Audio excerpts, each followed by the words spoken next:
몰입 이후에 알게 된 것들.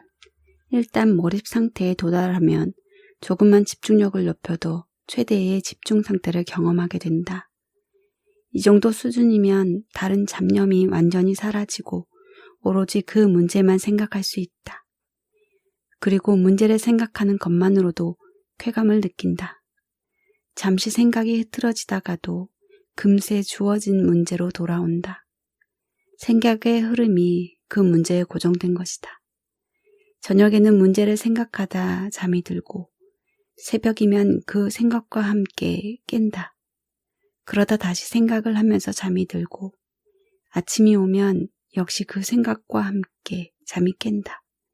이런 상태가 계속되면 주어진 문제가 자신이 의식하는 선명한 현실처럼 느껴지는 반면 주변 현실은 마치 지나가는 차창밖 풍경처럼 느껴진다. 잠을 통해 확인하는 몰입의 실체. 몰입의 90%와 100% 상태는 구별하기가 쉽지 않다. 하지만 잠에서 깨어나는 순간에는 명확히 구별된다. 잠에서 깨어나 몇 초가 경과한 뒤에 문제를 생각하기 시작하면 아직 100%가 아니라는 이야기다. 100% 몰입 상태가 되면 잠에서 깨어날 때 혹은 잠에서 깨어 의식이 돌아올 때 이미 그 문제를 생각하고 있다. 이런 상태는 깨어나기 전 이미 그 문제를 생각하고 있었다는 것을 의미한다. 잠이 든 내내 그 문제를 생각했는지는 알 수 없지만 잠에서 깨기 직전에 그 문제를 생각한 것은 틀림없다. 이와 같이 잠에서 깨어날 때 그 문제와 함께 의식이 돌아오는 것이 몰입 상태의 전형적인 특징이다. 한 달 동안 몰입을 했다고 하면 한 달 내내 이런 현상을 경험한다. 이런 이유로 몰입 상태에서는 꿈을 꾸지 않는다. 내 개인적인 경우만 봐도 몰입 중에 꿈을 꾸다 깨어난 일은 한 번도 없었다. 그 문제에 대한 꿈을 꾸는 것도 몰입이 50에서 60% 정도 이루어졌을 때 일어나는 현상이다. 몰입 상태에서 잠이 깰 때의 또 다른 특징은 통상 이 문제에 대한 새로운 아이디어가 떠오르면서 의식이 돌아온다는 것이다. 떠오른 아이디어를 잊어버리지 않기 위해 적어두려고 일어나게 된다. 그러다 보니 새벽에 일어날 때도 전혀 힘이 들거나 졸리지 않다. 몸이 가볍게 저절로 일어나지는 느낌이다. 몰입 체험을 통해 나타나는 특징적인 징후들. 한 가지 문제를 계속 집중하여 생각하려는 노력을 며칠 이상 하면 의식이 그 문제로 꽉 차게 된다. 이 상태가 되면 그 문제를 생각하기만 해도 쾌감을 얻는다. 집중도가 올라가면 쾌감이 증가한다. 규칙적인 운동과 함께 몰입을 계속하는 한 쾌감이 몇 주일이고 몇 달이고 지속된다. 사기와 의욕이 샘솟고 자신감이 생기며 낙천적으로 변한다. 평소와는 달리 창의적인 아이디어를 빠른 속도로 얻는다. 감각이 섬세해지고 하루하루가 감격적이다.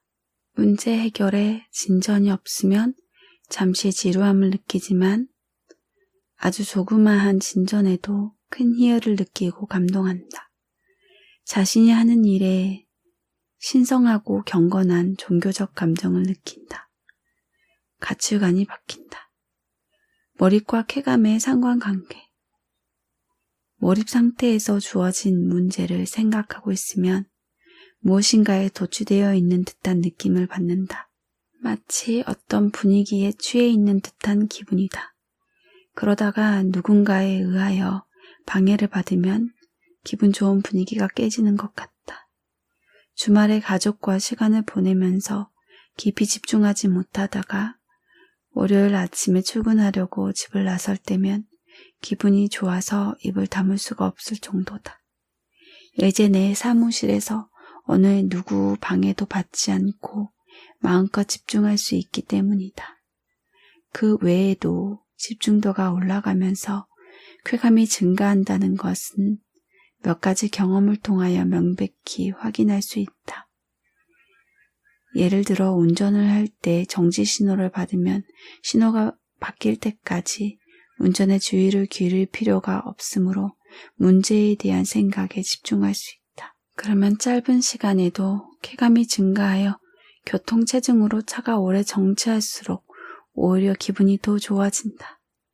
이런 경험이 더욱 생소하고 특별하게 느껴진 것은 몰입 상태에서 얻은 쾌감이 일시적이지 않고 지속적이기 때문이다. 규칙적인 운동과 함께 몰입을 계속하는 몇 주일이고 몇 달이고 쾌감이 지속되어 마치 천국에서 살고 있는 느낌이 든다. 예전에는 기분이 좋은 상태가 지속되면 어느 순간 우울한 상태가 오게 마련이고 우울한 상태를 맞이하더라도 시간이 지나면 다시 좋은 시간이 오게 마련이라고 생각했다. 그것이 감정의 생리적인 현상이라고 막연하게 믿었다. 내리막길에 있으면 오르막길이 있고 오르막길이 있으면 내리막길이 있듯 인생도 그럴 것이라고 생각했다. 그런데 이런 섭리가 불안감을 가중하기도 했다. 이 쾌감이 끝나면 우울한 기분이 따라올 것이라는 걱정 때문이었다. 그러나 숱한 몰입 체험을 통해 그렇지 않다는 것을 깨닫자 놀라울 정도로 우울함이 남지 않았다. 몰입 상태에서 얻는 쾌감은 우울과 교차되는 감정이 아니라 기복 없이 기분 좋은 상태만 계속 유지되어 더욱 특별했다. 공부를 할 때도 천천히 생각하기는 자율적으로 몰입도를 올리는 가장 좋은 방법이다. 먼저 온몸에 힘을 빼고 의자에 편하게 앉는다. 그리고 10분 정도 아무것도 하지 말고 눈을 감은 채 자신이 공부하려는 내용을 천천히 생각한다. 즉, 뇌파가 알파파가 되도록 유도하는 것이다. 10분 정도 천천히 생각하기가 끝났으면 비교적 난이도가 낮은 내용부터 시작하는데 천천히 진도를 나가서 내용을 충분히 소화해야 몰입도가 조금씩 증가한다. 온몸에 힘을 빼고 의자에 편안히 앉아서 알파파를 유지한 채 천천히 생각하듯이 공부를 하면 의외로 몰입도를 쉽게 올릴 수 있고 오랜 시간을 지치지 않고 학습할 수 있다. 공부를 하다가 졸리면 의자에 앉은 상태에서 그대로 목을 뒤로 기대고 잠을 잔다. 몰입도를 올리려고 노력하는 과정에는 몰입을 방해하는 요소를 경계해야 한다. 예를 들어 어느 정도 몰입도를 올렸다가도 인터넷을 하거나 TV 등을 보면 몰입도가 현저히 떨어진다. 고도의 몰입 상태에서의 학습 효과. 고도의 몰입 상태에서 책이나 논문을 읽으면 그 내용에 대하여 파악하고 이해하는 정도의 속도가 평소와 비교할 수 없을 정도로 깊고 빨라진다. 그리고 그 내용과 관련하여 예전에 불완전하게 알고 있었던 지식들이 보다 확실하게 이해되는 터득된 지식으로 대체된다. 또 이미 알고 있는 지식에 새로운 깨달음이 계속 더해지면서 주변의 다른 지식과 어떤 관련성을 갖고 있는지 깨닫게 되는 경험을 하게 된다. 지식의 편린들이 한데 엮이며 보다 확장해서 적용할 수 있게 되는 것이다. 고도의 몰입 상태에서는 평소보다 많은 양의 책과 논문들을 읽어도 비교적 짧은 시간에 많은 지식을 터득하게 된다. 개인적으로 나도 몰입 상태에서 몇 년간 깨우친 지식과 개념이 대학과 대학원 전 과정에서 깨우친 양보다 훨씬 많다. 더 재미있는 것은 이때 깨달은 지식 중에서는 책에는 구체적으로 설명되어 있지 않은 내용도 많다는 점이다. 이들 지식은 기존의 지식에서 내가 문제를 풀기 위하여 변형한 상태이거나 수학의 따름 정리 같은 것으로 성립하는 것은 명백한데 교과서 등에는 언급되어 있지 않은 것들이다. 이런 것들은 책에도 없고 남들이 전혀 알지 못하는 것으로 관련된 문제를 해결할 때 강력한 도구가 된다. 이러한 도구를 사용하여 문제의 해답을 쉽게 끄집어내면 남다른 통찰력이 돋보일 수밖에 없다. 괴로운 최선과 즐거운 최선. 몰입도에 따라 기량과 성과뿐 아니라 심리 상태도 크게 변화한다. 몰입도가 낮을 때는 자신감이 없고 걱정이나 근심 등 각종 불안감이 엄습하고 해결할 수 없는 문제를 가지고 괜히 고생만 하고 아까운 시간만 허비하고 있다는 생각이 든다. 반대로 몰입도가 올라가면 이러한 부정적인 감정이 감소하고 의욕과 자신감이 생기기 시작한다. 그리고 자신도 모르게 근심이나 걱정이 사라진다. 따라서 동일하게 최선을 다하더라도 몰입도가 낮을 때는 기량이 낮아 성과가 나타나지 않기 때문에 괴로운 최선이 되고, 몰입도가 중간이 되면 견딜 만한 최선이 되고, 몰입도가 높을 때는 높은 기량이 발휘되어 성과도 높고 즐거운 자극이 반복되기 때문에 즐거운 최선이 된다. 학창 시절 시험 공부를 할 때 몰입도가 높아지는 경험을 한 번쯤 해봤을 것이다. 공부에 몰입이 되지 않을 때에는 하기도 싫고 공부를 해도 내용이 머릿속에 잘 들어오지 않을 뿐더러 근심과 걱정이 떠나지 않는다. 이 귀중한 시간에 시험에 나오지 않을 부분을 쓸데없이 공부하는 것은 아닌지 의심이 들거나 지금 하는 노력이 어쩌면 헛수고로 돌아갈 수도 있다는 생각이 들면서 사기가 극도로 저하된다. 이처럼 몰입도가 낮은 상태에서 높은 상태로 끌어올리려고 노력할 때는 온갖 부정적인 감정이 지배하게 된다. 그러다가 시험날이 코앞으로 다가오면 이러다가 큰일 나겠다는 위기감이 엄습하면서 자신도 모르게 몰입의 장벽을 넘게 된다. 몰입의 장벽을 극복하면 공부하는 내용도 머릿속에 쏙쏙 들어오고 공부가 힘들기보다는 오히려 재미있게 느껴질 뿐 아니라 자신도 모르게 근심이나 걱정이 의식에서 사라진다. 이러한 변화는 몰입도가 올라가면서 나타나는 전형적인 현상으로 몰입도가 올라가면서 우리 뇌에 도파민과 같은 긍정적인 화학 물질의 분비가 촉진되기 때문이다. 몰입도가 낮을 때에는 노력을 해도 기량이 발휘되지 않고 목표로 했던 계획이 제대로 이루어지지 않는 것이 당연하다.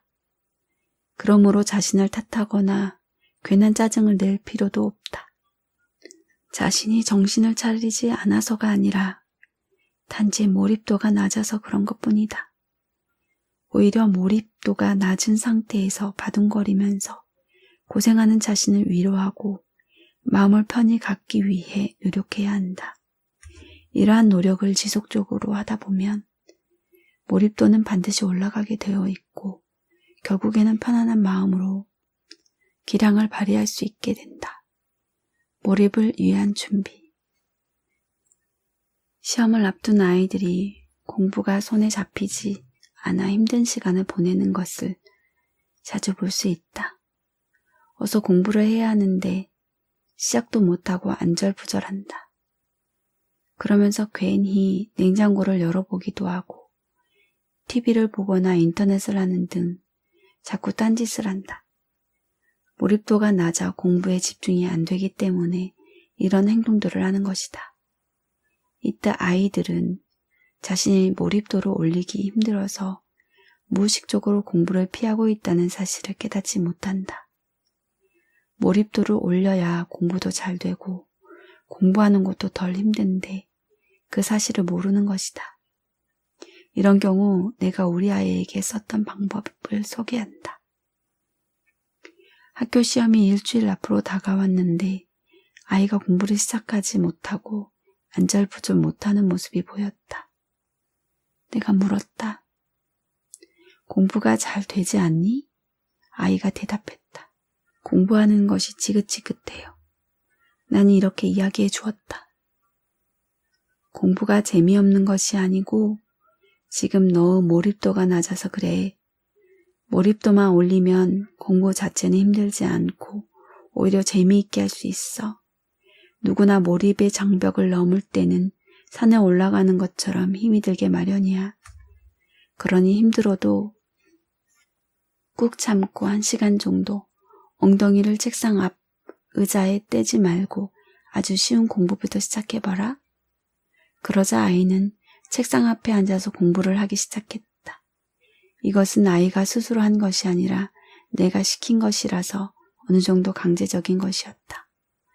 처음에는 아이가 짜증을 내기도 하고 힘들어하는 기색이 표정과 행동에서 역력히 나타났다. 그러다 공부를 시작한 지 1시간 정도 지나자 발동이 걸렸는지 차분하게 앉아서 공부를 했다. 이때 아이에게 다시 물었다. 지금은 어떠니? 아직도 공부하기가 힘드니? 그러자 조금 전까지만 해도 아주 힘들어하던 아이가 지금은 할만해요 라고 대답했다. 그리고 표정도 많이 밝아진 것을 알 수 있었다. 나는 조금 전에 내가 힘들었던 이유는 공부에 대한 몰입도가 낮기 때문이었어. 지금은 몰입도가 어느 정도 올라갔기 때문에 상대적으로 공부하기가 쉬운 거야 라고 일러주었다. 이처럼 아이에게 몰입도의 원리를 이해시키면 아이는 공부 자체가 재미없는 게 아니라 몰입도가 낮은 상태에서 높은 몰입도를 요구하는 공부를 할 때 힘이 들고 재미가 없다는 것을 이해하게 된다.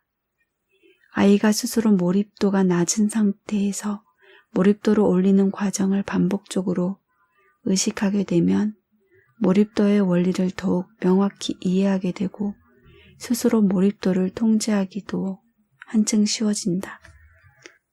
공부나 업무는 몰입도만 올리면 힘을 들이지 않고 충분히 할 수 있다. 대개 학습에 대한 몰입도를 올리기 위해서는 워밍업을 하듯이 아주 쉬운 것부터 시작해서 대략 30분, 1시간 정도를 견디면 된다. 이때 몰입도를 올리기 위해서는 어느 정도 힘든 시간을 보내야 한다는 사실을 인식해야 한다. 자신의 기량을 올리기 위해 바둥거릴 때 비로소 몰입도가 올라간다. 다시 말해 힘들고 지루하게 여겨지는 시간은 몰입도를 올리기 위한 필요 조건인 것이다. 참선을 하는 사람들이 삼매 상태에 들어가기 위해 수행하는 방법과 유사하다. 그러나 많은 사람들이 강한 몰입을 필요로 하지 않을 뿐 아니라 그렇게 할 시간적 여유도 없다. 빠른 속도로 몰입도를 올려서 업무를 처리하고 또 다른 업무로 전환해야 한다. 따라서 일상에서 필요로 하는 것은 주로 약한 몰입이다. 빠른 속도로 몰입도를 올리기 위해서는 빠른 속도로 관련 시냅스를 활성화시켜야 한다. 이때 활동을 하는 것이 생각을 하는 것보다 유리하다. 활동에 의한 몰입이 사고에 의한 몰입보다 쉬운 이유가 여기에 있다. 아무리 생생하게 상상을 해도 실제 상황보다 더 생생할 수는 없다. 더 생생하다는 것은 관련 문제에 대해 보다 많은 시냅스를 활성화시킨다는 의미다. 또한 생생하게 상상하여 관련된 시냅스를 활성화시키려면 많은 노력이 필요하지만 실제 상황을 경험하면 별다른 노력 없이 쉽게 관련된 시냅스가 활성화된다. 따라서 단순히 생각만 하기보다 관련 시냅스를 활성화시키는 활동을 포함시키면 보다 쉽게 몰입도를 올릴 수 있다. 이를 위한 7가지 방법을 소개한다. 첫째, 관련된 내용에 대해 동료나 부하 직원 혹은 상사와 가볍게 대화를 나누거나 토론을 한다. 대화할 상대가 없으면 혼자 중얼거리면서 자기 자신과 대화를 나눈다. 둘째, 걸으면서 생각하거나 대화를 하면 몰입이 잘 된다. 산책할 수 있는 상황이 아니면 실내에서라도 왔다 갔다 하면서 생각하거나 중얼거리면 된다. 러닝머신에서 천천히 걸으면서 생각하거나 중얼거려도 좋다. 경험에 의하면 산책보다 러닝머신에서 천천히 걸을 때 몰입이 더 잘 된다. 주위 풍경 변화에 대한 자극이 없기 때문이다. 셋째, 관련된 내용의 mp3와 같은 소리 파일을 듣거나 동영상을 보면 쉽게 몰입도가 올라간다. 예를 들어 학생의 경우 수업 시간에 강의를 녹음했다가 그것을 들으면서 공부를 시작하면 몰입도를 한결 쉽게 올릴 수 있다. 넷째, 주어진 문제를 생각하다가 졸릴 경우 10에서 20분 선잠을 자고 나면 몰입도가 불연속적으로 올라간다. 다섯째, 직장에서 업무 수행에 대한 부담, 스트레스 및 위기감을 몰입도를 올리는 데 활용한다. 수동적인 몰입을 하는 경우는 전적으로 위기감이 몰입의 구동력이 된다. 예를 들어 몰입하는데 100이라는 구동력이 필요하다고 하자. 몰입을 통 못하다가 업무 마감 하루 전에 위기감이 고조되어 몰입하는 사람은 위기감이 100이라는 구동력을 만들었다고 볼 수 있다. 그런데 업무 마감 일주일 전에 몰입을 하려고 하면 위기감이 적어 70 정도의 구동력만 만들어진다. 구동력이 작아 몰입이 안 되는 것이다. 이 경우에는 몰입하기에 부족한 30이라는 구동력을 능동적인 구동력으로 보충하면 된다. 보람을 수반하는 재미와 후회를 수반하는 재미. 어린아이들은 컴퓨터 게임이나 전자오락을 좋아한다. 재미가 있기 때문이다. 그런데 그런 재미에는 보람이 따르지 않는다. 컴퓨터 게임이나 전자오락을 즐기는 순간에는 좋을지 몰라도 그 시간이 지나면 허탈감과 후회라는 부정적 감정만 남는다. 한편 한 번도 접해보지 않은 미지의 문제를 혼자 해결하면 재미를 느끼는데 이 경우에는 보람이 뒤따른다.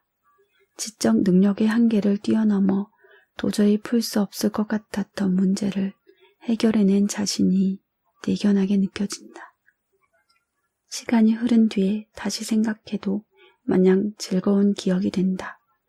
그야말로 평생 기억하고 싶고 자랑하고 싶은 영웅적인 경험으로 남는 것이다. 이런 이유로 보람이 수반되지 않는 재미는 보람이 따르는 재미를 결코 넘어설 수 없다. 어린 나이에 쾌감에 쉽게 길들여지는 컴퓨터 게임에 노출하기 전에 보람이 수반되는 재미를 경험하도록 해야 한다. 소모적인 행위에 대한 시냅스가 형성되기 전에 생산적인 재미에 대한 시냅스가 만들어지고 뻗어나가도록 해야 하는 것이다.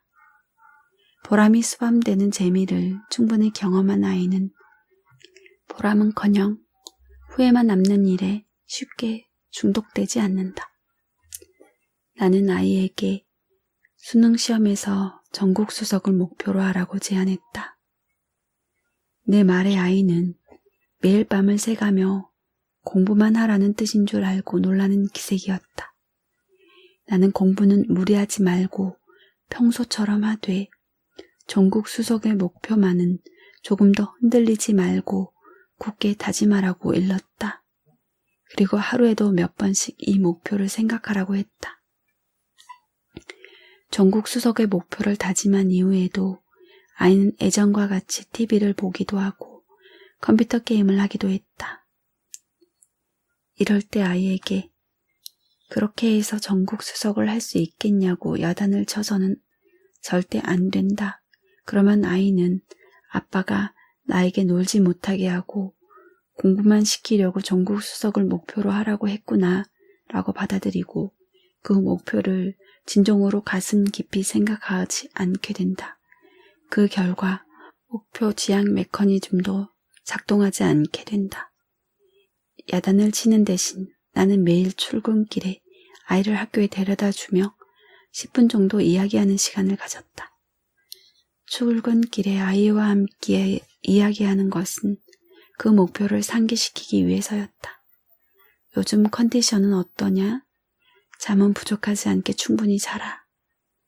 공부하느라 힘들지 않느냐 등의 격려를 하면서도 전국 수석을 하겠다는 목표는 어떤 상황에서도 포기하지 말라고 재차 당부하며 전국 수석을 해서 기자와 인터뷰할 때 말도 미리 준비해 두라고 했다. 이때 중요한 것은 아이에게 부담을 주지 않는 것이다. 전국 수석이라는 목표를 생각하는 것이 아이에게 부담 없는 즐거운 상상이 되도록 해야 한다. 이렇게 한 달 정도 지나자 목표 지향 메커니즘의 효과가 조금씩 나타나기 시작했다. 아이가 TV를 보고 컴퓨터 게임을 하는 빈도를 조금씩 줄이기 시작하더니 한 달가량 지나자 완전히 중단했다. 아이의 공부에 대한 태도가 점차 바뀌면서 오히려 밤 늦은 시간까지 공부를 하려고 했다. 내가 밤 늦게까지 공부하지 말고 잠을 자라고 하니 아이는 불평을 하기까지 했다. 자기 반 친구는 새벽 2시까지 공부한다는 것이었다.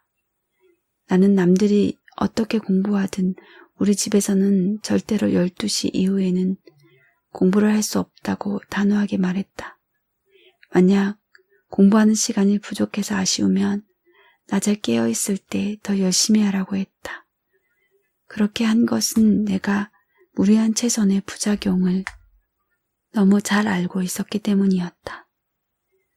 내가 관리한 것은 아이에게 12시 이후에 공부를 못하게 하는 것과 30분 이상 땀 흘리는 운동을 하게 하는 것이었다. 아이가 운동을 하지 않는 것 같으면 오늘은 왜 운동을 하지 않았느냐고 물었다. 그러면 아이는 하굣길에 학교에서 집까지 뛰어왔기 때문에 운동을 한 셈이라고 했다.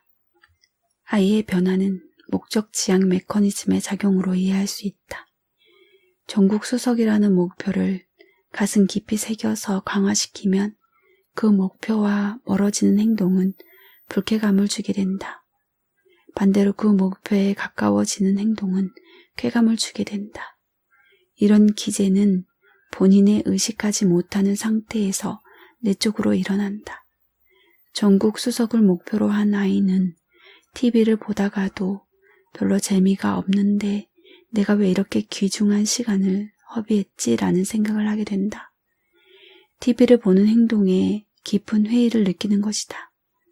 전자오락도 마찬가지다. 전자오락을 하면서 얻는 것이 무엇인가?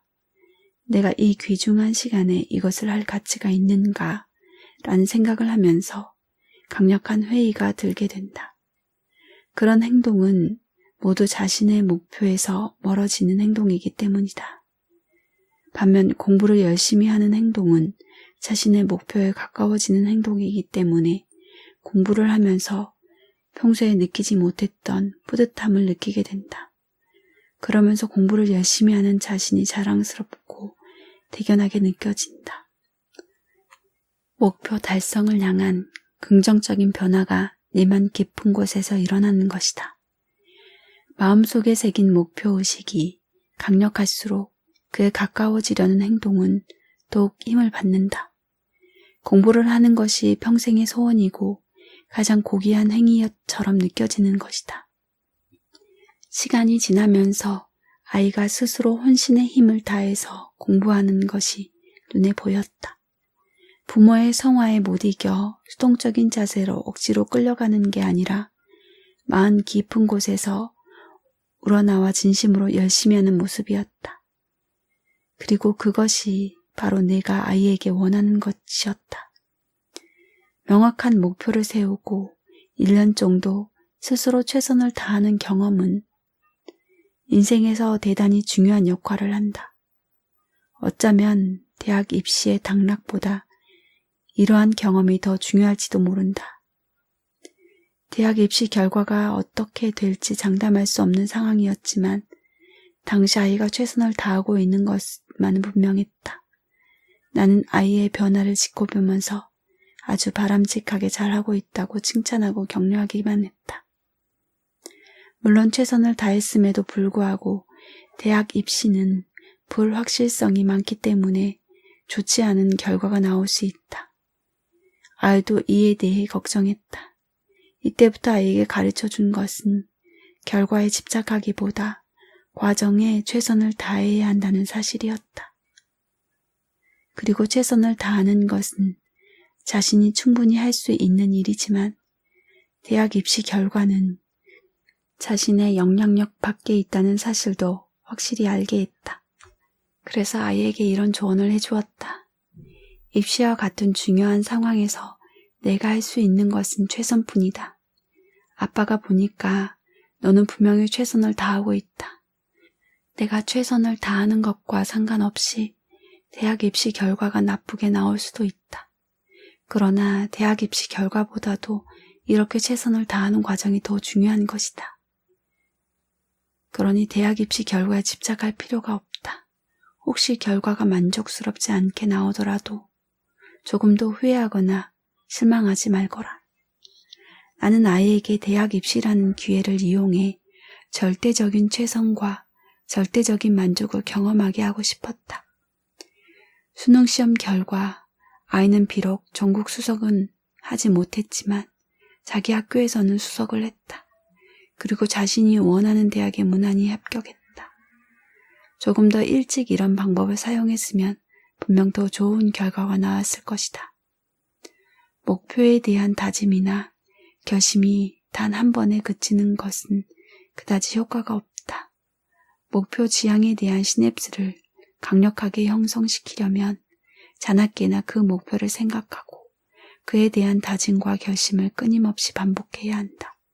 수시로 조금 더 잘해야지, 최선을 다해야지, 혹은 최선의 삶을 살아야지라고 다짐하는 습관을 들이면 좋다. 성공적인 삶을 위해서 이보다 더 좋은 습관은 없다. 그 목표에 대해 진지하고 절실한 마음을 가질수록 유리하다.